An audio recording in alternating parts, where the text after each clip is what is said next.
This is the third video in the series where we're building a personal blogging framework. And as you can see in the previous videos, we've decided to use Astro framework for this. Today in this video, we're gonna talk about setting up a boilerplate project and create like a template for it. I'm using Copilot for AI assistance for this project. So I've already gone ahead and created a boilerplate project with the help of Copilot. I will also discuss the various libraries used in the project and discuss the overall, discuss the high level architecture of the project and how it's going to work, how the backend is going to work, how the front end is going to work, and things like that. So let's take a look. So this is the boilerplate project that Copilot and I have come up with for this blogging framework. It's a typical Node style project with your package.json in the root and the README file and all sorts of config files in here. I suppose the difference here is that this is a full stack project as opposed to this just being your front end or something. Most of the source code is located in the source directory as usual. For those who don't know, this project is built with Astro framework. Astro offers a radical new approach in terms of building full stack applications. It's content driven, content first, extremely high performance, and also has full stack development option as well. You don't need to use a different programming language for the backend. You don't need to use a different repo. Everything can happen in the same repo. Looks and feels a lot like how web development used to be before React and the other frameworks became a thing, where most of the code is sort of executed on the server and then delivered on the front end. Content is delivered to the front end, and also the JavaScript is delivered on the front end on as needed basis, as opposed to what most people do today with modern frameworks, where the front-end app is 100% JavaScript and also shipped straight away to the browser, and like everything is JS based basically. So this is a new interesting approach, sort of blend of the traditional methods and the new method as well. Within the source directory, there are two broad areas that the source goes. Within the front-end directory, there are two broad areas that we have for this project.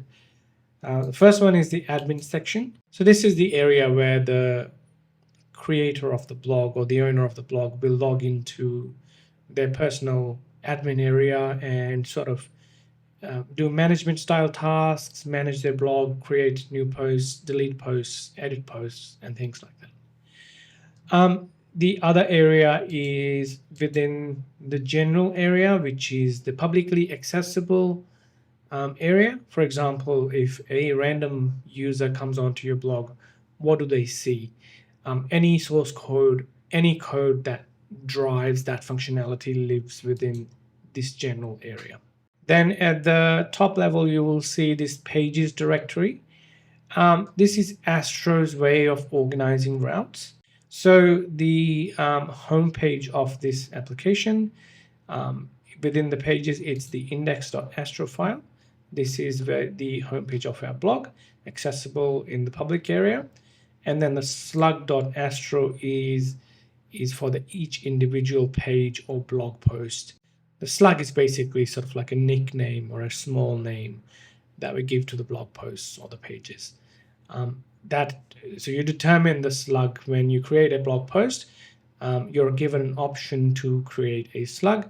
So whenever someone wants to access a particular page or a particular blog post, they will type your domain name and then / the slug, and then they will hit this page, which will determine what content is going to be shown. We also have the database area, the backend area. I suppose within the backend area, we have the database. We are using Astro's own database. It leverages libsql. For those who don't know, libsql is a fork of SQLite.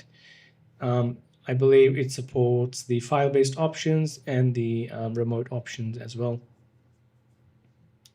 Astro has the integration built in for it, so why not utilize it rather than reinventing the wheel?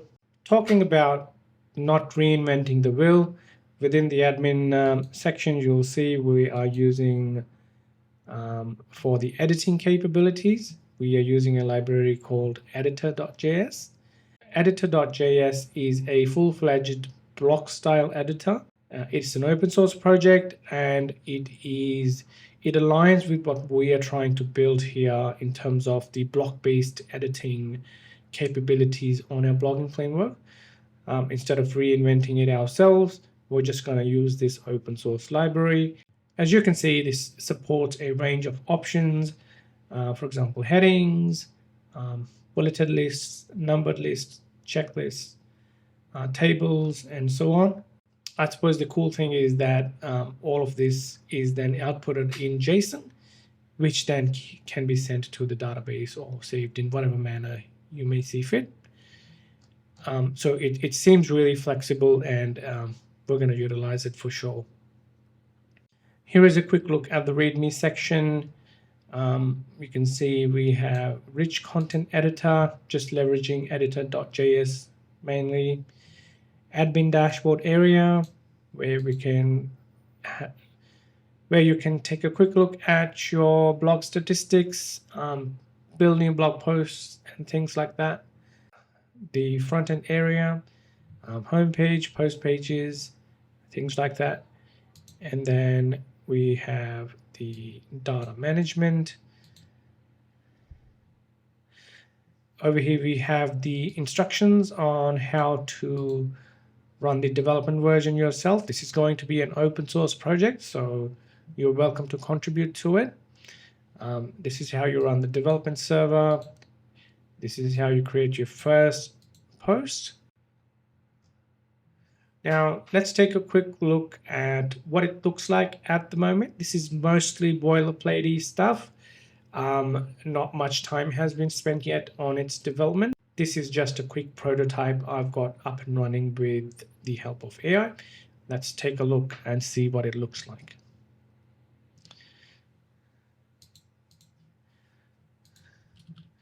So I'll just run npm run dev -- remote.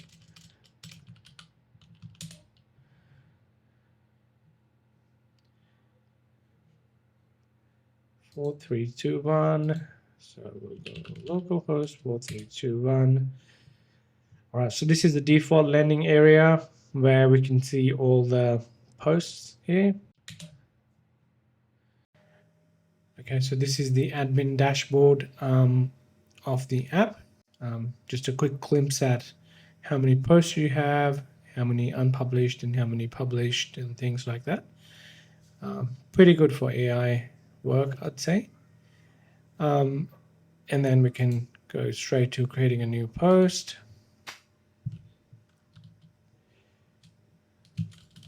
New amazing post. You can put a slug here.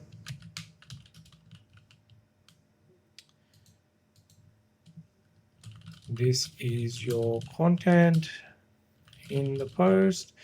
As you can see, editor.js has so many options out of the box for you. So you can press / and choose if you want a heading or something. Either a heading. You can do perhaps a quote or something. This is a quote. Author. I'll change this one to published and hit save. And now if we can go back to, this is the landing area for our blog at the moment, and it will show you all the posts that are available. We can click on it to view the full thing. Yeah, so that's what it looks like at the moment. It wasn't a smooth sailing with AI though. It took a few iterations because it was making mistakes. One problem with AI, working with AI, is that sometimes it's trained on older documentation or older code, and therefore it may use patterns or code that is not currently relevant to your recent version of your library or something. So you just got to be careful. Keep an eye on what code it's writing, review it before you actually use it. Yeah. So in a nutshell, pretty good start to this project. The boilerplate generated by AI is pretty good. Still, there's lots to do. There's lots to do in terms of authentication. There's lots to do in terms of UI interface. It's not great. Navigation isn't great. Experience isn't great. In terms of using it on mobile screens or smaller screens, I haven't tested that as well. And also deployment options as well. So more of that to come as well. If you're a developer as well and would like to contribute to this project, this is going to be an open source project. More details to come in terms of where the repo is going to be located and how you can contribute to it. I will put it in the description as soon as possible. So keep watching, subscribe, and like to continue with the series where we're building this personal blogging framework with a very modern approach using Astro framework. Thank you very much.